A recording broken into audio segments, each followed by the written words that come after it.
Au final, je finis par revenir à l'église et ma volonté, c'est de rencontrer une femme. J'y vais pas pour Dieu, parce que je sais qu'à l'église, il y a des femmes. J'ai été quitté par une fille, pour une fille. Ouais, j'ai vécu des trucs assez terribles. Ne cherchez pas à rentrer dans des relations pour combler vos blessures, pour combler les blessures de votre âme. Bonjour à tous, bienvenue sur ma chaîne YouTube. Je suis Nati Priscilla, artiste gospel, femme mariée, mère de 2 enfants. Aujourd'hui, je vous accueille pour parler d'un sujet super important, choisir la personne avec qui on décide de partager notre vie. On va parler aujourd'hui de relations entre 2 personnes qui sont de confessions totalement différentes et prendre cette décision difficile mais nécessaire de quitter cette personne-là pour se rapprocher du Seigneur. Pour en discuter, je suis pas seule. J'ai l'honneur d'accueillir Junior et le pasteur Frédéric. Je les laisse se présenter. Moi, je m'appelle Junior, j'ai 23 ans, j'habite à Orléans, je suis footballeur aussi. Moi, c'est le pasteur Frédéric. Je viens de Saint-Étienne, donc tout près d'ici. Je suis pasteur à l'église Dunamis, donc sous l'autorité du pasteur Emmanuel Guarino.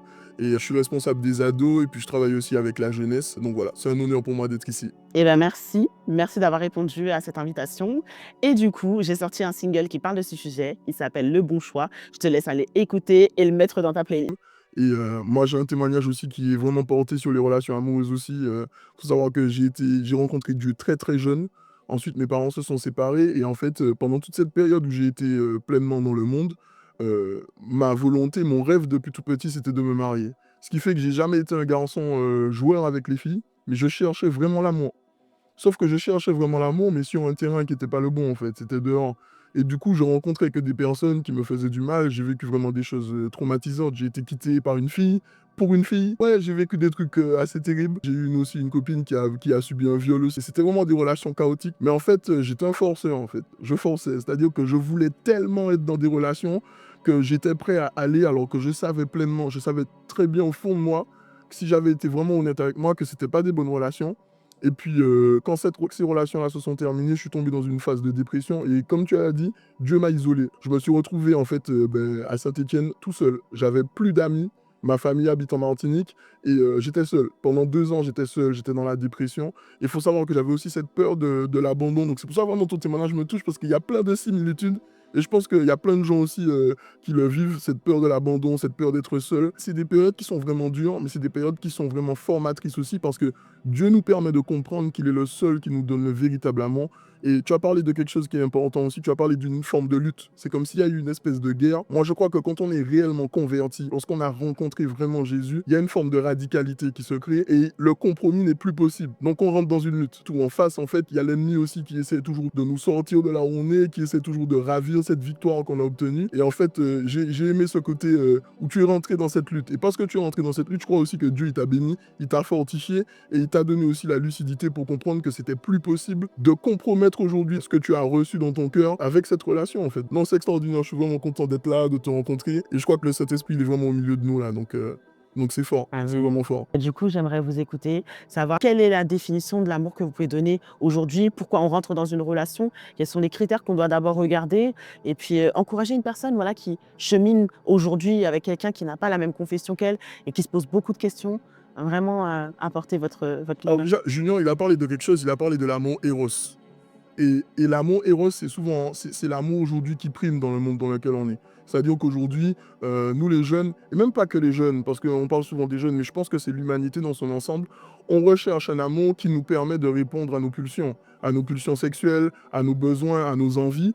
Et on est dans un amour qui est plus basé soit sur ce côté apparence superficielle, ou dans un amour qui est basé sur je te fais du bien, tu me fais du bien, et donc on s'aime, en fait. Et aujourd'hui, les gens s'aiment beaucoup pour ça. Et ça touche aussi les personnes de notre église. Moi, quand je suis revenu à l'église, j'ai connu cette période de dépression pendant 2 ans. Alors après cette relation, je fais une prière à Dieu, je me mets à genoux et j'ai dit Seigneur, la prochaine personne que je vais rencontrer, c'est une femme de Dieu. Mais je suis même pas à l'église moi. Donc déjà, le gars, il dit des trucs, ça n'a pas de sens, tu vois. Et au final, je finis par revenir à l'église en janvier 2021 et ma volonté, c'est de rencontrer une femme. J'y vais pas pour Dieu, j'y vais pour rencontrer quelqu'un. Parce que je sais qu'à l'église, il y a des femmes qui ont les valeurs que moi je défends en fait. Et Dieu m'isole encore une fois. J'arrive à l'église de janvier 2021 jusqu'à octobre, je ne parle à personne. Je rentre, je ressors, je rentre, je ressors, je ne parle à personne. Et puis je comprends dans cette période-là qu'en fait Dieu, ce qu'il veut, c'est pas que je rencontre quelqu'un. Ce qu'il veut, c'est que je rencontre le véritable amour. Ce qui veut, c'est que je rencontre le vrai amour. Je fais cette rencontre. Quand j'arrive dans l'église, j'ai cette conviction tout de suite que c'est mon église, que c'est dans cet endroit que Dieu va m'utiliser. Et je fais une rencontre vraiment sincère avec lui. Et là, il commence à me délivrer de toutes sortes de choses, de la peur de l'abandon. Et en fait, l'amour qu'il me donne est tellement fort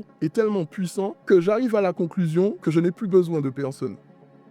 J'arrive à la conclusion que toutes les relations dans lesquelles je vais rentrer après, qu'elles soient amoureuses ou amicales, ce sont des relations dans lesquelles je vais rentrer uniquement dans le cadre de son amour à lui et pas uniquement sur la base de mes besoins charnels, de mes besoins humains, mais de ses besoins à lui. En fait, à ce moment-là, tout change. Je prends véritablement confiance en moi parce que j'ai compris que j'ai plus besoin des gens. Alors qu'avant, je vivais sur la base de ce que les gens pensaient de moi, je vivais sur la base de est-ce que je plais à une fille ou est-ce que je lui plais pas. Déjà, quand tu rentres dans cette dimension, tu deviens charmant. Tu deviens charmant, c'est bizarre parce que tu prends confiance en toi et du coup les gens comprennent que s'ils viennent vers toi, il va falloir qu'ils rentrent dans ce cadre-là que Dieu a mis dans notre vie. En fait, moi aujourd'hui je veux plus aimer quelqu'un, que ça soit un ami ou ma femme aujourd'hui, au travers uniquement de mes besoins à moi. Je veux l'aimer pour que la gloire de Dieu soit manifestée. Et quand je suis rentré dans cette dimension-là, tout a changé. Et effectivement, cette prière que j'avais faite, c'est bizarre parce que Dieu l'a réalisée. La première femme que j'ai rencontrée, aujourd'hui c'est ma femme. Mais avant ça, j'avais besoin de passer par ce cheminement, de comprendre que le véritable amour, c'est l'amour de Dieu. C'est l'amour qui ne change pas, c'est l'amour qui ne m'abandonnera jamais. Ma femme, elle peut mourir, elle peut partir, mais Dieu, lui, ne partira jamais. Il sera toujours là. Et j'ai besoin de rencontrer cet amour-là avant de pouvoir aimer une personne parfaitement. Donc les principales clés d'abord, c'est rencontrer Jésus, chercher son amour, ensuite chercher la restauration qui puisse du coup nous guérir de tout ce qui est nos peurs, peur de l'abandon, peur du rejet, manque de confiance en soi, etc. Et une fois que maintenant tu es prêt et tu t'aimes toi-même, tu peux commencer à espérer que Dieu te fasse rencontrer la bonne personne. Dans les psaumes, psaume 37, verset 4, il est écrit « Fais de l'Éternel tes délices et il Et te tu donneras ce que ton cœur désire. Amen. » Souvent, les gens, quand ils entendent ça, ils se disent moi, je veux une PS5, du coup, je vais faire de l'Éternel mes délices et il va me donner une PS5. » Mais en fait, c'est pas ce que Dieu dit à ce moment-là. En fait, ce qui est dit à ce moment-là, c'est que lorsque je fais de l'Éternel mes délices, mes désirs changent. Et mes désirs s'alignent avec les désirs de Dieu. En fait, tes désirs vont se transformer. Plus tu vas aimer Dieu, plus tu vas relationner avec lui, plus tu vas communier avec lui, et plus tes désirs vont changer. Plus tes désirs vont grandir, plus tes désirs vont prendre de la hauteur. En fait, tu vas passer de désirs terrestres à des désirs qui sont célestes. Les critères peut-être que tu avais avant de rencontrer une femme, moi je veux une métisse, je veux curly, qui a tels attributs, telles caractéristiques, telles qualités, ces désirs-là vont changer. Oui, tu auras toujours le regard sur le physique, mais tu vas vouloir autre chose, tu vas vouloir plus, tu vas vouloir une femme aussi, une femme de Dieu, tu vas vouloir une femme de l'esprit, tu vas vouloir une femme qui veut avancer avec toi, tu vas vouloir une femme qui a les mêmes ambitions dans le ministère que toi, dans le service, dans l'appel que tu as. Et en fait, toutes ces choses-là, tous ces désirs-là deviennent réalité dans ta vie quand tu fais de l'Éternel tes délices. Ça veut dire qu'aujourd'hui, ma femme, c'est Dieu qui l'a choisie. Parce qu'il savait que la femme que j'ai aujourd'hui me permet d'accomplir les desseins que lui a pour moi. Pas mes desseins à moi, pas mes objectifs. Moi, je voulais être entraîneur de foot. Et lui, il a décidé que moi, je serais pasteur, que j'avais prêché l'évangile. Et il a mis à côté de moi une femme qui est prête aussi à rentrer dans le ministère avec moi, qui est prête à rentrer dans les guerres dans lesquelles je vais rentrer, dans les galères que je vais avoir, tout comme moi, je suis prêt à rentrer aussi dans les siennes. Et c'est ça qui est le plus important aujourd'hui. Ne cherchez pas vos désirs humains. Avoir une relation, c'est bien, c'est gentil, on s'aime bien, on se fait des câlins, on se fait des bisous. Mais quel est le but que tu poursuis? Dans la Genèse, on va voir que à un moment donné, quand Ève va apparaître, Dieu va bénir Adam et Ève, et ensuite il va leur donner une mission. Yes. Mais à ce moment-là, on sait même pas si Adam et Ève sont amoureux. Waouh, waouh. C'est pas écrit que Adam et Ève sont amoureux. C'est juste écrit, Dieu les bénit et il leur dit, remplissez la terre. C'est pas écrit qu'ils sont amoureux. Donc ça veut dire qu'au moment où Dieu les a bénis, ce qui est le mariage aujourd'hui, il leur a tout de suite donné une mission. Donc mariage égale mission. Mariage égale manifester la gloire de Dieu. Ça veut dire qu'aujourd'hui, mon frère, ma soeur, tu cherches une relation, ne cherche pas une relation juste pour faire des bisous, faire des enfants et fonder une famille. Cherche une relation qui va te permettre de manifester la gloire de Dieu. Waouh, come on.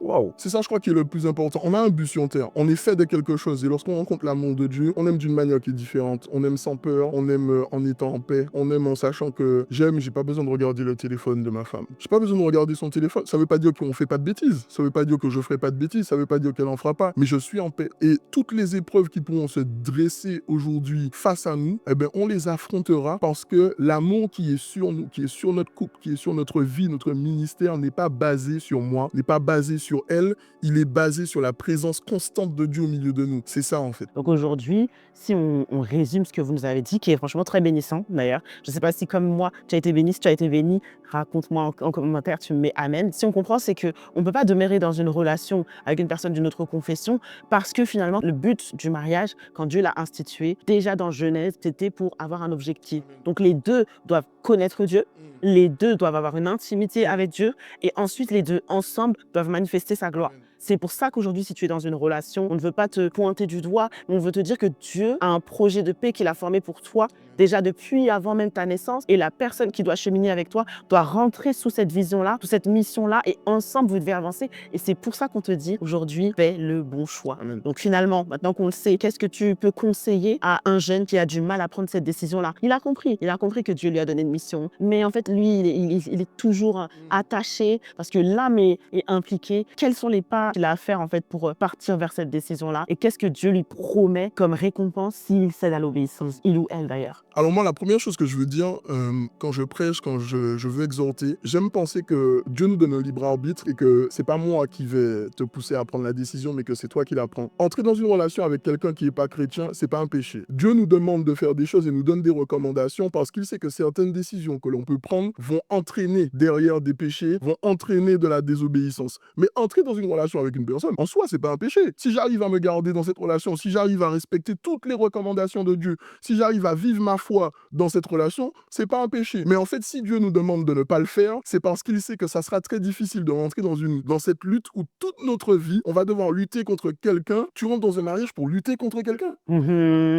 Tu rentres dans une relation pour lutter contre une personne en face de toi, avec qui tu as fait des enfants, avec qui, et tu luttes. Et mes enfants, est-ce qu'ils vont être chrétiens ou est-ce qu'ils vont être musulmans? Est-ce qu'ils vont être bouddhistes? Et est-ce que je pourrais faire ça? Et du coup, est-ce que je fais le ramadan? Et en fait, cette lutte-là, aujourd'hui, Dieu nous demande, il est en train de nous dire, il nous dit, écoute, tu n'as pas à mener cette lutte. Donc, tu n'as pas à mener cette lutte. Moi, je crois que lorsqu'un homme ou une femme de Dieu décide de rentrer dans une relation avec un non-chrétien, c'est sur base d'une vision que cette personne va se convertir et que derrière, il y a un ministère qui va se manifester. Donc, le but reste toujours le même, c'est manifester la gloire de Dieu. Ce que j'aimerais dire aujourd'hui aux jeunes, c'est que cherchez premièrement Dieu, cherchez premièrement son amour, cherchez premièrement à ce que aujourd'hui vous ne puissiez pas rentrer dans une relation qui va combler les désirs que Dieu lui doit combler dans votre cœur. Amen. Aujourd'hui, on cherche beaucoup à rentrer dans des relations pour combler les désirs que Dieu doit combler. Mais ces désirs-là, ce n'est pas à un homme ou à une femme de les combler dans votre vie, mais c'est Dieu lui-même qui va venir et qui va restaurer votre cœur. Lorsque tu rentres dans une relation parce que tu as peur d'être abandonné, tu dois comprendre que le seul qui ne t'abandonnera jamais, c'est Dieu.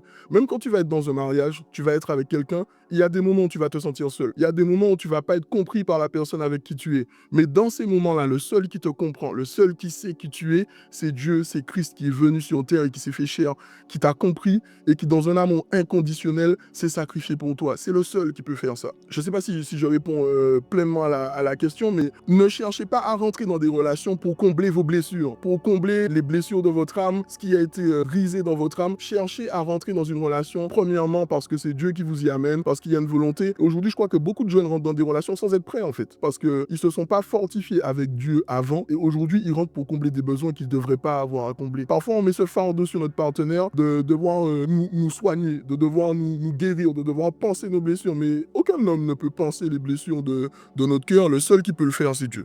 Amen. Donc ça, c'est vraiment pour entrer. Mais quand la personne est déjà dedans, comment faire pour en sortir? Moi, ce que je crois, c'est que, et c'est comme a dit Junior, à un moment donné, il est rentré dans cette lutte. Ce que j'ai aimé, c'est que dès le moment où il a reçu Jésus, la question de se compromettre ne s'est jamais présentée à lui. Il est tout de suite rentré dans cette lutte. Et bien sûr, au début, je suis dans la relation, je rencontre Jésus. Quand on rencontre Jésus, c'est comme un bouleversement. Il vient et il bouleverse tout. Et on le voit dans les évangiles, Jésus, quand il arrive quelque part, il arrive dans la synagogue et il dit ça, et tout le monde regarde et est consterné. Quand Jésus arrive, il y a quelque chose qui se passe. Il y a un momentum qui change. Moi, ce que je crois, c'est qu'il n'y a pas de remède miracle. À un moment donné, c'est prendre une décision de foi que ce que j'ai reçu, l'amour que j'ai ressenti, ce truc que j'ai vécu d'inexplicable, qu'aucun homme n'a pu me faire ressentir, je m'appuie sur ça par la foi et je dis, ok, aujourd'hui, Seigneur, je ne sais pas ce qui va se passer demain. J'aime cette personne et ça va me faire mal certainement de la quitter, mais sur sur base de l'amour que j'ai ressenti, je décide de prendre le risque, d'arrêter. Et à un moment, Junior, en fait, dans toute cette lutte, dans toutes ces choses qui se sont passées, moi, je crois qu'à un moment, il a décidé de choisir. Il a choisi simplement. Je ne sais pas s'il y a un moyen, s'il y a un chemin parfait. Je crois qu'à un moment donné, c'est une question de choix. On se retrouve face à un mur et on dit, écoute, est-ce que je préfère choisir cette personne ou est-ce que je choisis Jésus, en fait? Et c'est comme tu le dis, c'est le bon choix dans ce morceau. Et puis, c'est aussi comprendre que l'amour, c'est un choix. L'amour, c'est un sentiment, c'est un outil que Dieu nous donne, c'est un don que Dieu nous donne, qu'il nous donne, qu'on peut recevoir, mais qu'on peut aussi communiquer aux autres. Mais c'est un don. Ça veut dire qu'à un moment donné, dans la relation, je peux dire, ok, j'aime cette personne, j'ai ce sentiment dans mon cœur, mais ça ne veut pas dire que ce sentiment fait que je suis obligé de choisir cette personne. Le choix, c'est un choix que je fais avec ma tête, avec mon esprit et avec mon cerveau. Nous sommes corps, âme et esprit. L'amour, c'est quelque chose qui est dans l'âme. Par contre, dans l'esprit, j'ai la capacité de lutter contre ce sentiment que j'ai dans mon âme, de prendre autorité et de dire, ok, j'aime cette personne, c'est vrai, mais aujourd'hui, Seigneur, je sais que ce n'est pas la bonne personne pour moi. Donc, je décide, moi, avec mon esprit, pas avec mon âme, pas avec ma chair, pas avec mon attirance, de te choisir. Quand je rentre dans une relation, c'est pareil. Au début, j'ai les papillons de le ventre. Et puis, quand les années passent, je dois choisir d'aimer la personne avec qui je suis. Donc, quoi qu'il arrive, l'amour, c'est un choix.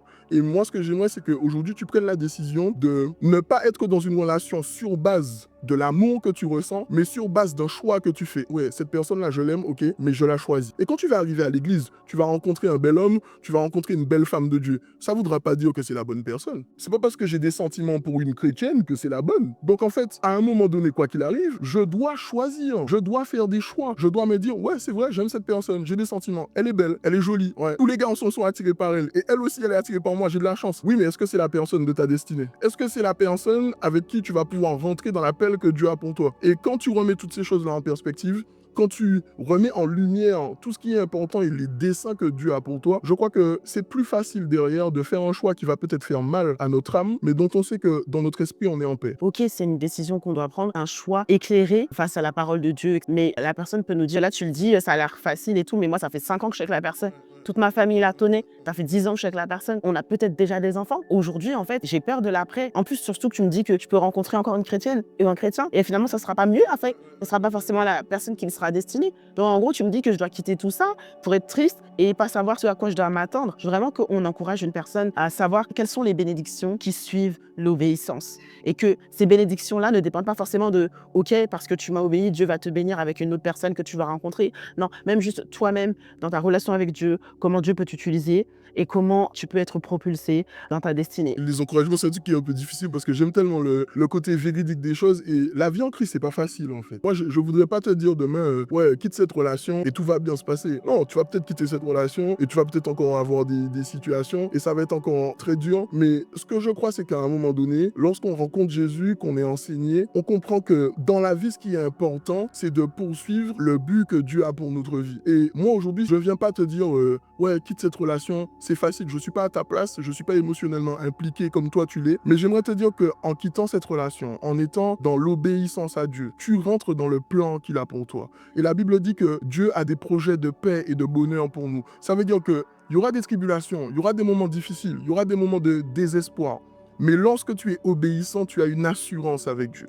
À un moment donné, moi, j'étais dans ces relations, j'étais dans cette situation, et il se trouve que j'ai vécu dans ces 2 ans de dépression, j'avais une boule d'angoisse qui était perpétuelle. Et lorsque je rencontre Célia, qui est ma femme, au début, la relation n'est pas si évidente que ça. Célia, elle vient de se convertir, c'est une ancienne musulmane, et elle a besoin de plus de temps. Et moi, en fait, j'arrive dans cette relation avec toujours mes peurs de l'abandon, etc. Et puis, à un moment donné, elle arrête la relation. Et quand elle arrête la relation, je vais chez elle, on discute, etc. Ensuite, je rentre chez moi. Et ce que j'ai fait, c'est que j'ai dit, Seigneur, ok, à partir de maintenant, il y a quelque chose qui va changer dans ma vie. La peur que j'avais de perdre les gens, elle va s'arrêter maintenant. J'ai mis mes 2 genoux à terre, j'ai prié, j'ai crié à Dieu. Le lendemain, quand je me suis réveillé, je n'avais plus aucune boule d'angoisse. Et j'ai dit, Seigneur, si je dois la perdre, je la perdrai. Mais toi, je ne te perdrai pas. En fait, je ne veux pas te faire des promesses en l'air. Moi, là où je veux t'encourager, c'est que lorsque Dieu est dedans, lorsque je suis dans les desseins de Dieu, assurément, il y a une gloire pour toi, il y a du bonheur pour toi. Julien parlait de renoncement. Lorsque je renonce à ma vie, lorsque je renonce à mes choix humains et que j'embrasse la vie que Christ a pour moi, je perds ma vie humaine, mais je gagne une vie céleste. Et la vie céleste que je gagne, elle est assurément beaucoup plus grande, beaucoup plus merveilleuse. Il y a beaucoup plus de bonheur dans cette vie-là que dans une vie humaine où Je ne poursuis aucun but. Qu'il y ait une personne après qui puisse venir dans ta vie ou pas, que ta vie puisse poursuivre un but. Et moi, je crois assurément que Dieu est un Dieu de récompense. Oh yes. Il est un Dieu de justice. Aujourd'hui, même si tu te sens seul, même si tu as peur de prendre cette décision, par la foi, je crois que Dieu va honorer ton obéissance, va voir le cœur que tu as mis, la difficulté que tu avais à prendre cette décision, et derrière, il y a assurément des récompenses qui vont venir. Donc, sois encouragé, ne sois pas désespéré, et surtout, ce n'est pas parce que tu ne vois pas clairement les desseins de Dieu pour la suite qu'il n'a pas de dessein. Yes. Il est l'alpha et l'oméga, il sait ce qui est le commencement et ce qui est la fin, il voit déjà quelle gloire, comment il va t'utiliser, comment tu vas être une personne merveilleuse. Fais confiance à Dieu. Amen. Et moi, de l'expérience que j'ai, cette année, ça fera 5 ans de mariage avec mon époux. Je peux te dire que même dans un mariage en Christ, tu es combattu. Il y aura des moments compliqués, il y aura des moments difficiles. Mais la base qui nous lie et qui nous fait tenir, c'est que tous les deux, on a le même Père. On a la même Bible sur laquelle on se repose. On a les mêmes enseignements, la même nourriture que l'on mange. Et ce qui fait que quand j'ai des temps, que ce soit de baisse de foi ou des temps où il a fait quelque chose qui m'a pas plu, etc., et ben, on prie ensemble et on arrive toujours à trouver un chemin vers la réconciliation, vers la restauration. Aujourd'hui, s'il y a beaucoup de mariages qui se soldent vers un divorce, s'il y a des séparations qui sont chaotiques, c'est parce que justement, ils n'ont pas cette base-là, qui est le socle et la parole. Je ne dis pas qu'un mariage chrétien, c'est un mariage facile. Comme je te l'ai dit, on traversera des vents, des tempêtes et des moments tumultueux. Mais c'est que Christ est le troisième brin dans cette corde qui fait qu'elles ne se rompent pas facilement. La Bible est claire. Quand elle nous dit « ne vous mettez pas sous un joug étranger », c'est pour ce genre de choses. C'est parce que lorsqu'on plie genoux, on peut tous les deux appeler le Père. Et il me convainc de pécher, et je demande pardon à mon époux si j'ai fait quelque chose de mal, et vice-versa. C'est ça, en fait, l'objectif de ton mariage, c'est de pouvoir être continuellement construit et façonné par Christ, qui fait que je m'améliore au quotidien et je suis une meilleure version pour mon mari et vice-versa. Comme il a dit Junior, et le pasteur aussi l'a évoqué, il y a l'éducation des enfants. Demain, au-delà même de se dire quelle est la religion qu'ils vont embrasser, il y a surtout le fait de se dire, nous, qu'est-ce qu'on va leur communiquer? Si déjà nous deux, on n'a pas la même vision, et finalement, on va leur dire de faire le ramadan, demain, ça sera quoi? On va leur dire, il y a 21 jours de jeûne et prière à l'église. Dieu nous donne cette mission-là, quand on est parent, de pouvoir enseigner à l'enfant la voie qu'il doit suivre, et il ne s'en détournera pas. Mais comment tu fais pour lui enseigner une voie si finalement, il entend deux voix? S'il y a deux voix, c'est qu'il y a division. Christ n'est pas au centre de ton foyer. Tu auras à vivre des moments où tu seras bouleversé dans ta relation avec le Seigneur, et le fait de savoir qu'il y a quelqu'un qui intercède pour toi, quelqu'un qui est là pour te pousser. Parfois, j'ai des baisses de foi, j'ai des moments où j'arrive pas à venir dans la présence de Dieu, mais je sais qu'il y a un intercesseur qui se lève pour moi. Je sais que quand j'ai quelque chose, il me présente au Père. Et bien tout ça, tu te prives de ces bénédictions-là qui sont attachées à un mariage qui est béni de Dieu, en dehors du fait de tout ce qui est spirituel derrière, caché derrière. Et ça, peut-être qu'on en parlera peut-être dans un live prochainement, pour vraiment dire les réalités spirituelles, parce qu'on a beaucoup parlé de l'émotionnel, etc. Mais spirituellement, avoir un autre joug dans sa maison, ça amène tellement de combats. Tu es là, tu intercèdes, tu fermes des portes à l'ennemi, et en réalité, la personne qui dort à côté de toi est celle qui les ouvre inconsciemment. Il y a tellement de réalités que je t'encourage. Prends cette décision. Quand on aime, c'est vrai qu'on regarde aujourd'hui, ah, je me sens bien dans la relation, mais tu oublies souvent de regarder le futur. Je t'encourage à prendre ce temps avec le Seigneur. Les deux ont mentionné le temps où tu dois être isolé. Demande à Dieu, qu'est-ce que tu veux me dire? Qu'est-ce que tu as prévu pour moi? Quels sont les critères que je dois regarder? Et c'est pour ça que j'ai créé ce cantique. Je veux que ce soit un hymne pour toi, pour te donner du courage, de la force, de te dire que je fais le bon choix, je décide de suivre Jésus, je décide de mourir à moi-même, de porter ma croix, de me sacrifier.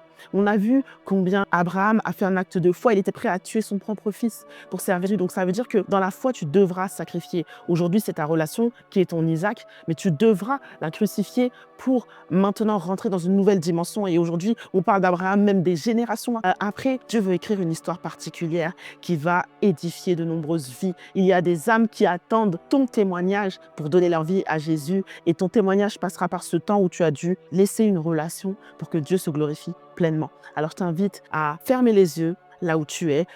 Si tu es dans une relation qui est compliquée et tu as du mal en fait à prendre la décision, tu as entendu tout ce qu'on a dit jusqu'à présent, et j'ai invité le pasteur à prier pour toi. Tu mets juste ta main sur ton cœur et on t'accompagne dans cette décision que tu veux prendre. Saint-Esprit, je crois que tu es vraiment au milieu de nous. Tout a été dirigé par ta personne, par ta main. et que ta volonté va se manifester. Père éternel, je crois que tu es le Dieu pour qui rien n'est impossible. Aujourd'hui, si tu es dans une relation, tu te sens complètement démuni. Peut-être qu'il y a des personnes impliquées, de la famille, des enfants, que cette relation n'est pas que pour toi. Que Dieu te donne la force surnaturelle de prendre la décision de faire sa volonté. Peut-être qu'aujourd'hui, tout pour toi est flou, mais je crois que Dieu peut te donner la foi d'accepter de ne rien voir, mais de décider quand même. Saint-Esprit, que tu viennes fortifier maintenant quelqu'un dans une prise de décision. Je crois que tu es le Dieu qui restaure les cœurs, Dieu qui restaure ce qui a été brisé. Je prie aussi que tu viennes guérir une personne qui est dans la dépendance affective maintenant. Que des cœurs maintenant soient changés, que la nouvelle naissance continue de s'accroître dans le corps de cette personne, Père éternel. La Bible dit que tu donnes ta paix, tu ne la donnes pas comme le monde le donne.